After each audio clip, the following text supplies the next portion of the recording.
रोज़मर्रा ज़िंदगी में इस चीज़ का मुशाहदा करते हैं कि कई सारे लोग जो हैं वो खामोशी अख्तियार कर लेते हैं, वो चुप कर जाते हैं।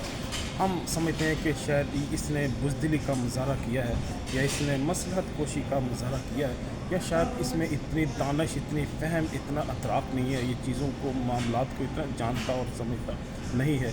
हालाँकि मैंने अक्सर देखा है कि जो हकीकत होती है वो इसके उल्ट होती है।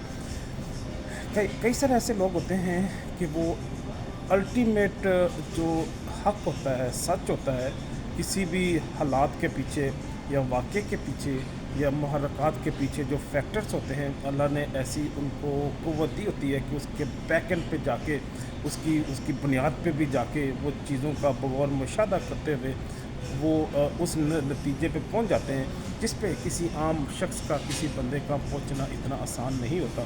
तो गोया वो फिर खामोशी अख्तियार कर लेते हैं।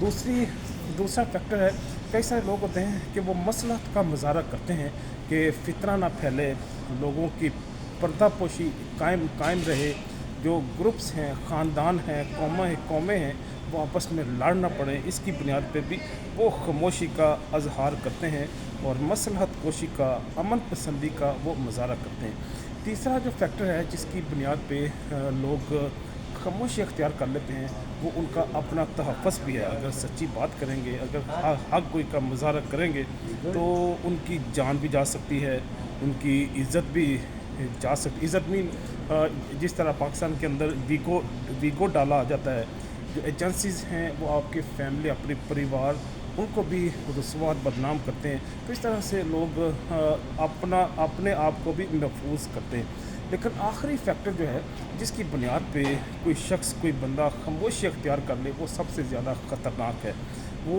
वो है कि अगर कोई बंदा अपनी क़ुव्वत और ताकत रखते हुए भी खामोशी अख्तियार कर ले, तो इसका मतलब है वो अपने अल्लाह से, खुदा से एक सौदा कर लेता है।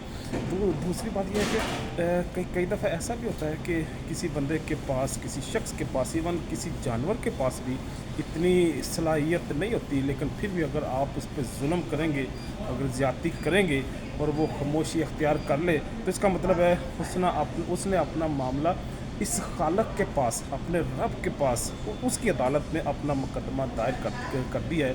तो हमें ये पता है, जो जिबिलत है, जो कुदरत है, जो फितरत है, उसमें माफ़ी की कोई गुंजाइश नहीं है।